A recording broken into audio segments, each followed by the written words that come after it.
지명 수배범은 누구일까요?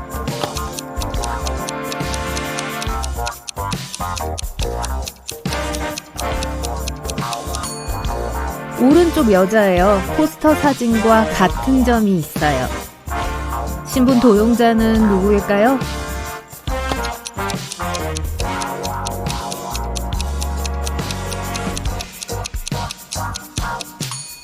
오른쪽 남자예요. 그의 진짜 신분증은 가방에서 삐져나와 있어요.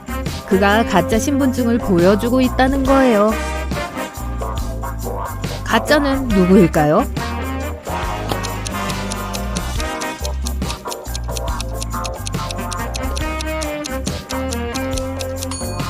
왼쪽 여자예요. 여자는 대본을 거꾸로 읽고 있어요.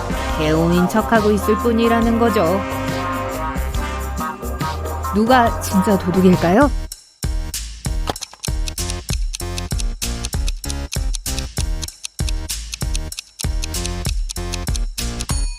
두 남자 모두 도둑이에요. 한 남자가 여자의 주의를 끄는 동안 다른 남자가 여자의 전화기를 훔치려고 해요. 부유한 사업가 윌슨 씨의 유언장이 도난당했습니다. 그때 집에는 윌슨 씨의 아내, 요리사, 집사, 가정부, 정원사 5명이 있었어요. 모두 형사에게 그날 저녁에 무엇을 하고 있었는지 말했어요. 윌슨 부인은 벽난로 옆에 앉아서 술을 놓고 있었어요. 요리사는 아침을 만들고 있었어요. 집사는 거실에서 여러 명의 일꾼들을 감독하고 있었어요. 가정부는 복도에서 바닥을 쓸고 있었어요. 정원사는 온실의 식물에 물을 주고 있었습니다. 이 대화가 끝나자마자 형사는 도둑을 체포했습니다. 누가 범인이고 형사는 어떻게 그것을 알아냈을까요?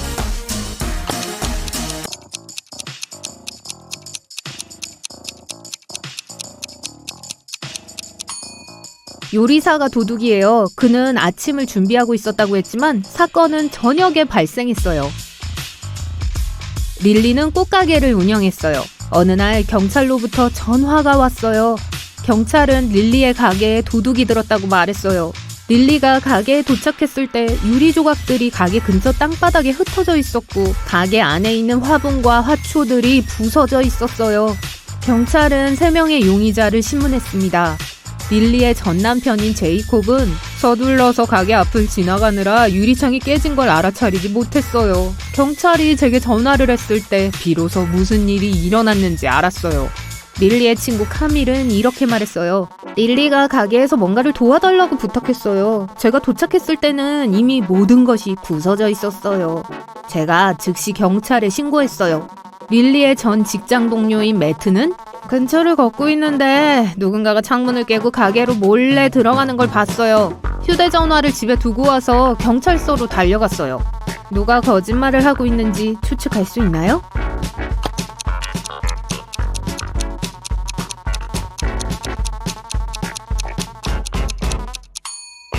매트가 거짓말을 하고 있어요. 유리 파편이 땅에 떨어져 있었는데 이것은 범인이 창문을 안에서 깨야 했다는 걸 의미합니다. 잠깐 쉬어가죠. 이번에 여러분은 빨리 생각해야 해요. 메리의 엄마는 4명의 딸이 있어요. 첫째 이름은 4월이, 둘째는 5월이, 셋째는 6월이에요. 그럼 넷째 딸의 이름은 뭘까요?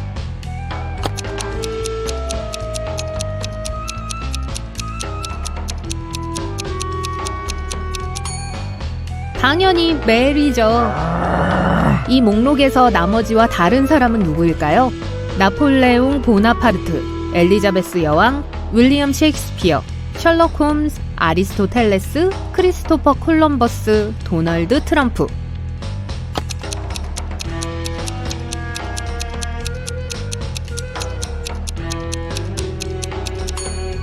셜록 홈즈예요. 그는 목록에서 유일한 허구의 인물이에요. 8명의 소녀들이 집 안에 있고 각각 무언가로 바쁩니다. 첫 번째 소녀는 저녁을 요리하고 있어요. 두 번째는 벽난로에 불을 붙이고 있어요. 세 번째 소녀는 체스를 하고 있어요. 네 번째는 책을 읽고 있어요. 다섯 번째 소녀는 그림을 그리고 있어요. 여섯 번째는 집 청소를 하고 있어요. 일곱 번째 소녀는 화분에 물을 주고 있어요. 여덟 번째 소녀는 무엇을 하고 있을까요?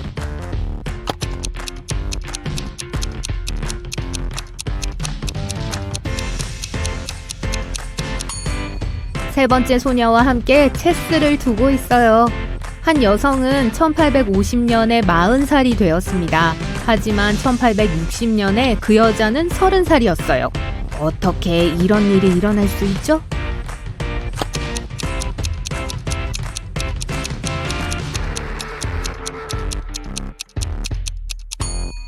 이것은 1860년이 1850년보다 더 먼저일 때만 일어날 수 있습니다. 그 말은 그 여자가 기원전 1850년에 40세, 기원전 1860년에 30세였다는 걸 의미해요. 한 예술가가 공원을 걷고 있을 때 갑자기 비가 내리기 시작했습니다. 그는 머리를 덮을 모자도 우산도 없었어요. 또한 폭우가 너무 심했기 때문에 나무 아래에 숨을 수도 없었습니다.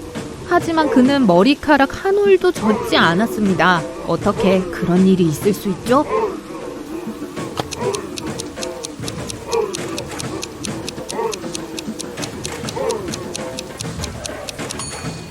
그 예술가는 대머리였어요. 이제 탐정 수수께끼로 돌아가죠. 로버트는 복권으로 100만 달러에 당첨됐어요. 그는 이 사실을 아내를 포함해 아무에게도 말하지 않기로 결정했어요. 집에서 그는 돈을 그림 뒤에 숨겨진 금고에 넣었어요. 다음 날 돈이 사라졌어요. 경찰은 모든 용의자를 신문하기 위해 불렀어요. 로버트의 아내 에밀리는 아침에 남편의 사무실을 청소하러 갔어요. 금고는 열려 있었고 안에는 아무것도 없었어요. 라고 말했어요. 로버트의 사업 파트너인 제임스는 말했어요.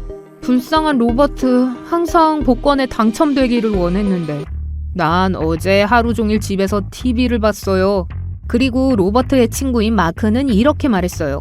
어젯밤에 체육관에 있다가 집에 갔어요. 누가 왜 이런 짓을 했는지 상상이 안 돼요. 경찰은 도둑을 체포했어요. 누군지 추측할 수 있나요?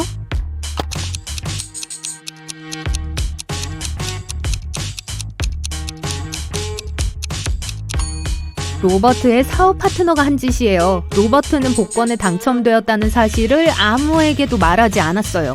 아내는 사무실에 들어갔을 때 빈 금고를 알아챘지만 안에 무엇이 있었는지 몰랐어요. 마리나는 피겨스케이팅 선수권 대회에 참가하고 있었어요. 그녀는 매우 강력한 우승 후보자였고 많은 사람들은 그녀가 이길 것이라고 믿었어요. 준비 운동 시간이 다 끝나고 모든 참가자들은 공연을 준비하기 시작했습니다. 마리나가 첫 번째였어요. 그녀는 대단했어요.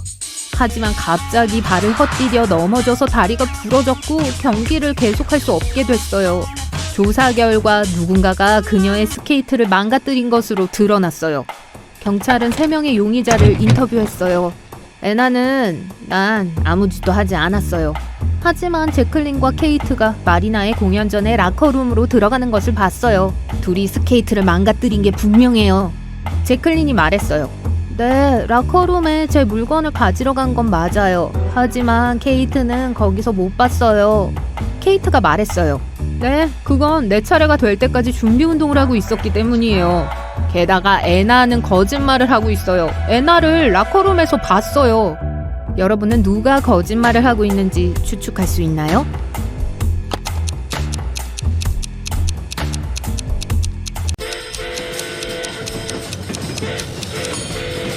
케이트. 경기가 시작하자마자 준비 운동 시간이 끝나서 훈련을 할 수 없었어요. 사건은 이렇습니다. 케이트가 라커룸에 들어가서 마리나의 스케이트를 망가뜨렸어요. 제클린은 그 다음에 라커룸으로 들어갔어요. 그리고 그것을 애나가 본 거예요. 제이는 스티커가 있는 것 같아서 두려웠어요. 그녀는 자신과 친구들의 사진을 경찰서에 가져갔습니다. 경찰은 즉시 범인을 발견했어요. 제인의 스토커는 누구죠?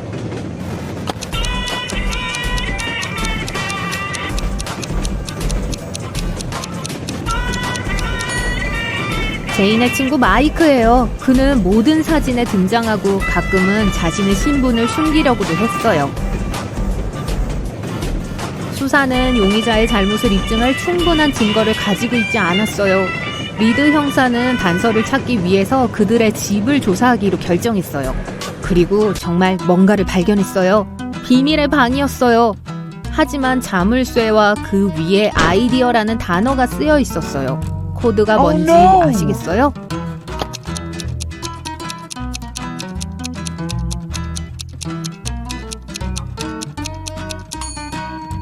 9451. 코드는 알파벳에 있는 각 문자의 숫자예요. 문은 용의자의 비밀 사무실로 통했어요.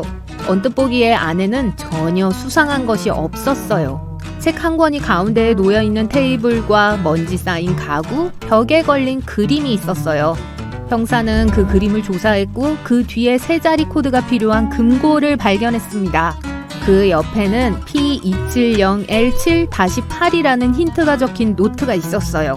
형사가 다음에 무엇을 해야 할지 추측할 수 있나요?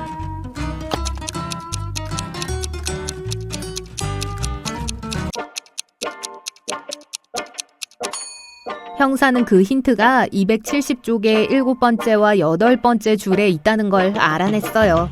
테이블 위에 있는 책을 확인해야 해요. 형사는 270쪽에서 필요한 구절을 찾았어요. 그 구절에는 이렇게 쓰여 있었어요.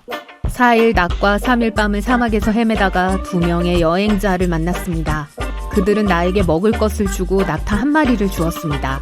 이것은 금고 암호를 해독하는 데 도움이 될 수 있는 단서예요. 그것은 무엇일까요?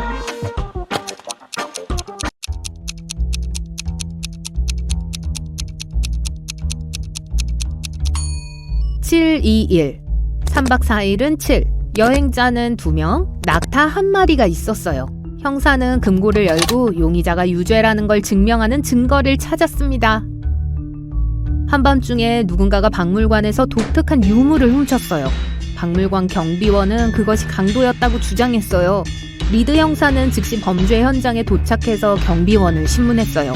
그 남자는 말했어요. 저는 박물관을 순찰하고 있었어요. 갑자기 어두운 그림자를 봤어요.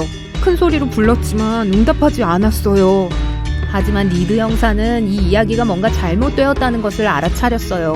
무엇인지 추측할 수 있나요?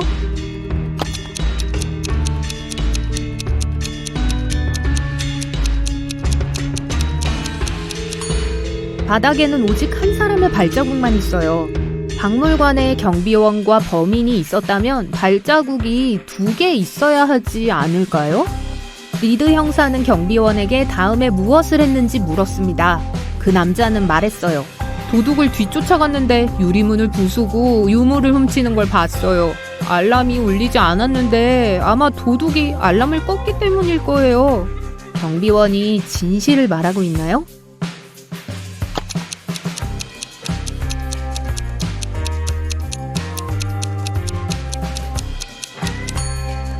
문은 망가져 있지만 또한 열려 있었어요. 하지만 열쇠로만 열 수 있었어요. 누군가 경보기가 울리는 것을 막기 위해 문을 열고 나서 그 흔적을 감추기 위해 유리를 깨뜨린 것처럼 보입니다. 형사는 그 남자에게 다음에 무슨 일이 있었는지 물었어요. 경비원은 말했습니다. 내가 범인에게 달려와서 막으려고 했어요. 하지만 내 눈에 뭔가 뿌려서 의식을 잃었어요. 정신이 들었을 때 즉시 경찰에 신고했어요. 그가 진실을 말하고 있나요?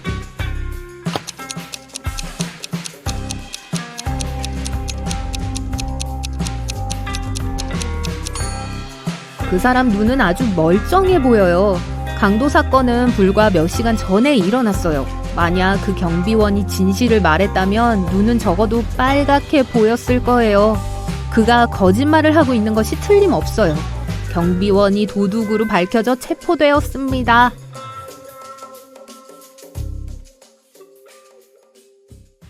몇몇 새들이 나무 위에 앉았어요. 나무 한 그루당 새 한 마리예요. 하지만 이 경우 한 새만이 자기만의 나무를 가지지 못했네요. 그래서 한 나무에 2마리 새가 앉으면서 다시 모였어요. 그러고 나자 한 그루의 나무가 남았어요. 얼마나 많은 새와 나무가 있나요?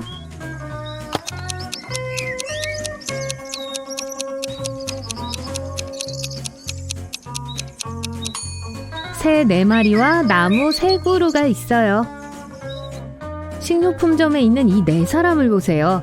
누가 수박을 훔칠지 알아낼 수 있나요?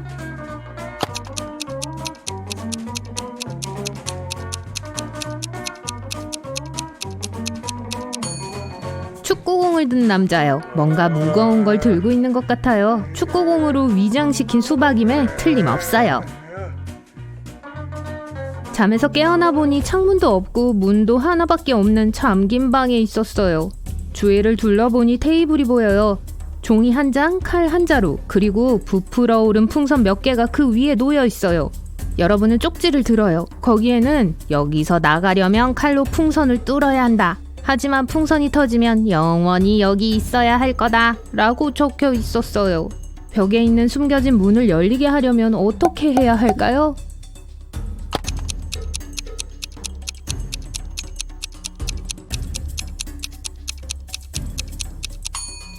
풍선 중 하나에 바람을 빼야 해요. 그 후에 칼로 쉽게 뚫을 수 있을 거예요.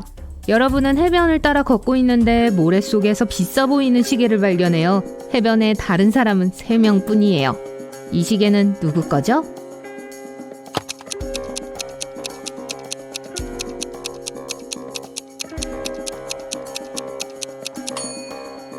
이 남자의 시계는 주머니에 있어요.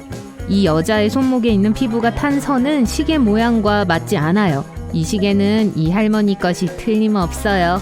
커피 원두로 가득 찬 자루가 있어요. 이 커피로 같은 크기의 다른 2자루를 완전히 채워야 해요. 어떻게 할 수 있죠?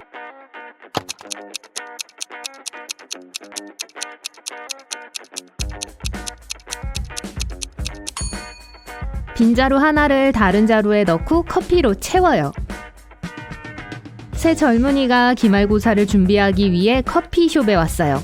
모두 커피 드실 건가요? 라고 물었어요. 첫 번째 남자가 모르겠어요 라고 말했어요. 두 번째 청년이 대답했습니다. 모르겠어요. 그리고 세 번째는 네 라고 말했어요. 처음 두 사람이 뭘 주문했는지 알 수 있으시겠어요?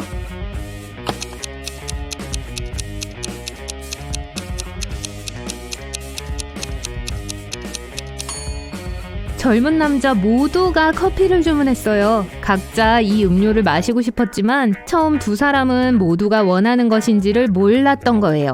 처음 두 남자가 커피를 원하지 않았다면 단순히 아니요 라고 대답했을 거예요. 그래서 세 번째 남자가 친구들의 대답을 들었을 때 그는 둘 다 커피를 원한다는 걸 알게 됐던 거죠. 그리고 자기도 커피 한 잔 먹고 싶었기 때문에 네 라고 말했던 거고요. 이걸 풀기 위해서는 고정관념에서 벗어나서 생각해야 해요. 1은 3과 같고 3은 5와 같고 5는 4와 같다. 그리고 4는 마법의 숫자다. 패턴을 알아낼 수 있으시겠어요?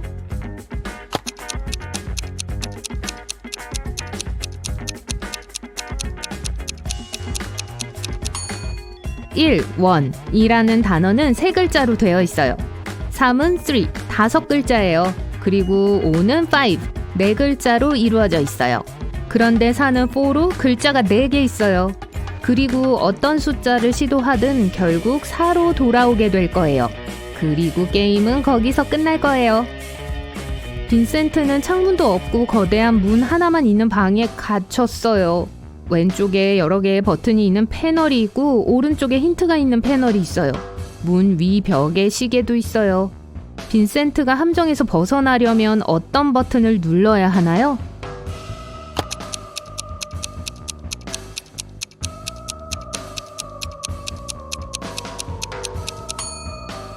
초록색 삼각형이요. 패널의 숫자는 시간을 나타내요. 시계에 연관시키면 삼각형이 돼요. 같은 숫자를 더해서 나온 값을 4로 곱해요. 그리고 8로 나누면 처음의 숫자가 다시 나올 거예요. 무슨 숫자일까요?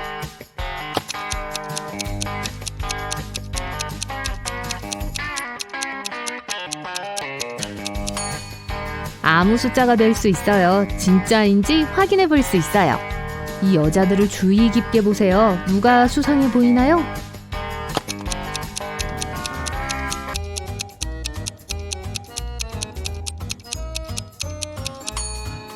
오른쪽에 있는 사람이요. 왼쪽에 있는 여자는 요리에 케첩을 조금 넣고 있었어요. 저 병 보이시죠?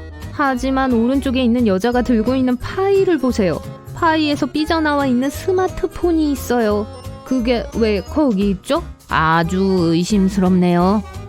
경찰이 저녁 늦게 마이클의 문을 두드렸어요. 수색 영장을 발부받아 왔죠. 경찰은 이 남자가 슈퍼마켓에서 많은 돈을 훔쳤다는 혐의를 제기했어요. 마이클은 하루 종일 집을 떠나지 않았다고 주장했어요. 그런데 형사 중 한 명이 마이클의 거실에서 뭔가를 보고 그 남자의 체포를 지시했어요. 무엇이었을까요?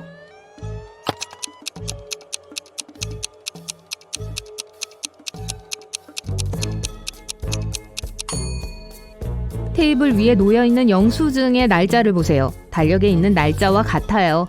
그 말은 마이클이 그날 집을 떠나지 않았다고 거짓말을 했다는 거죠. 이 사람들을 주의 깊게 보세요. 누가 낙서를 했는지 알 수 있나요?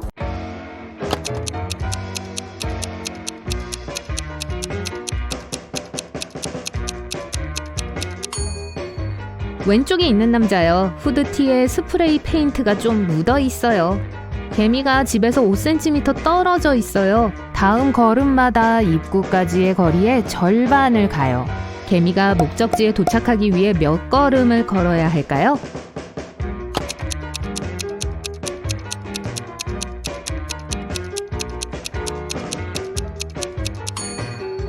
개미는 절대 문에 도착할 수 없어요. 왜냐하면 매번 반 정도만 이동할 수 있기 때문이죠. 이제 말장난 수수께끼를 풀어볼까요? 이것이 첫 번째 겁니다. 하이 하이 하이 하이 하이.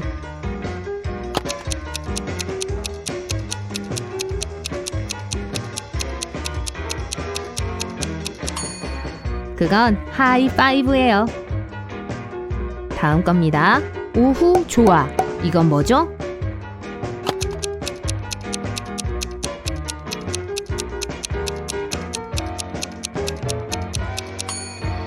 이건 사람들에게 인사하는 방법이에요. 좋은 오후입니다. 좋아요. 이제 이걸 해보세요. 하늘, 땅,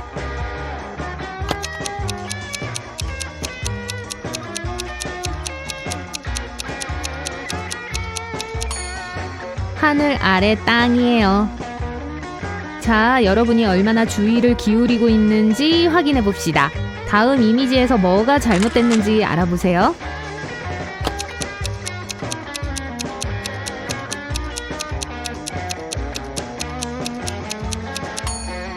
아무도 이 파란색 신발은 못 신어요. 둘 다 왼쪽 신발이에요.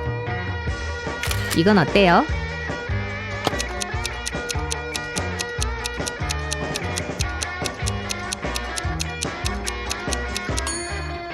이 말은 캥거루 속에서 다소 자연스러워 보이네요. 하지만 여기에 속하진 않죠.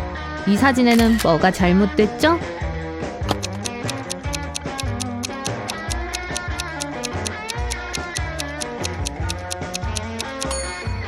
혹간에 왜 굴뚝이 있죠? 이 그림에 뭔가 빠진 것 같아요. 정확히 뭔지 알 수 있으시겠어요?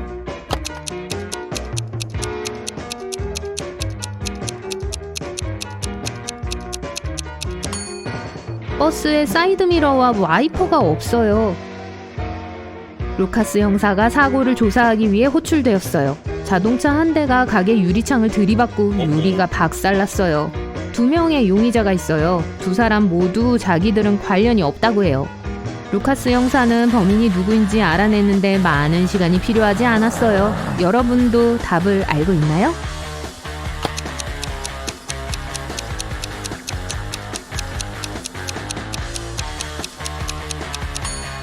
파란 차 주인이에요. 타이어의 무늬가 가게 앞에 있는 것과 같아요. 브라운 형사가 카페에서 아침 커피를 마시고 있을 때 차가 급정거하며 끽끽거리는 소리를 들었고 큰 고함 소리가 들렸어요. 그녀는 밖으로 뛰쳐나가 땅에 있는 한 남자를 발견했어요. 그의 자전거는 근처에 놓여 있었어요. 그 남자 옆에는 차도 서 있었어요. 브라운 형사는 자전거 타는 남자가 일어나는 걸 도왔어요. 자동차 운전사가 그들에게 다가왔어요. 자전거 타는 사람이 소리쳤어요. 저 사람이 차로 내 자전거를 들이받아서 충돌하게 만들었어요. 하지만 운전자는 대답했어요. 저 사람이 자전거를 통제 못하는 걸 거울로 봤어요. 전 이 사람을 확인하기 위해 제 차에서 나온 거예요. 브라운 형사는 누가 거짓말을 하고 있는지 바로 알았어요. 여러분도 알아낼 수 있나요?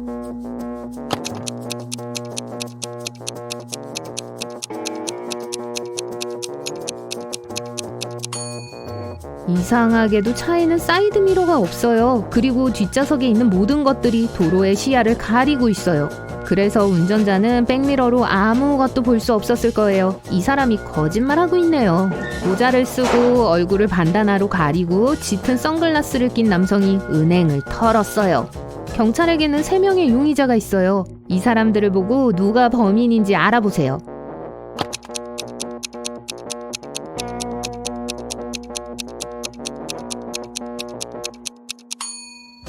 보통 사람들은 귀 밑에 반다나를 묶어요. 하지만 이 경우에서는 반다나가 강도의 귀를 덮고 있어요.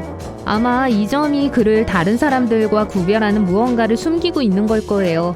범인은 한쪽 귀만 있는 사람일 거예요. 루이자가 사무실에 들어갔을 때 그녀는 동료인 안나가 매우 화나 있다는 걸 알아차렸어요. 근무가 시작된 지 얼마 되지 않았지만 누군가가 벌써 그녀의 지갑을 훔쳐갔어요. 회사에서 일하는 사람만이 사무실에 들어갈 수 있어요. 루이자는 동료들을 신문했어요. IT 부서에서 일하는 마리아는 누군가의 컴퓨터를 고치고 있다고 말했어요. 비서인 제이는 몇몇 고객들과 전화 통화를 했다고 대답했어요. 영업 매니저인 앤드류는 저는 3시간 동안 진행된 미팅에서 막 돌아왔어요. 피곤하네요. 라고 말했어요. 누가 지갑을 가져갔는지 알아낼 수 있으시겠어요?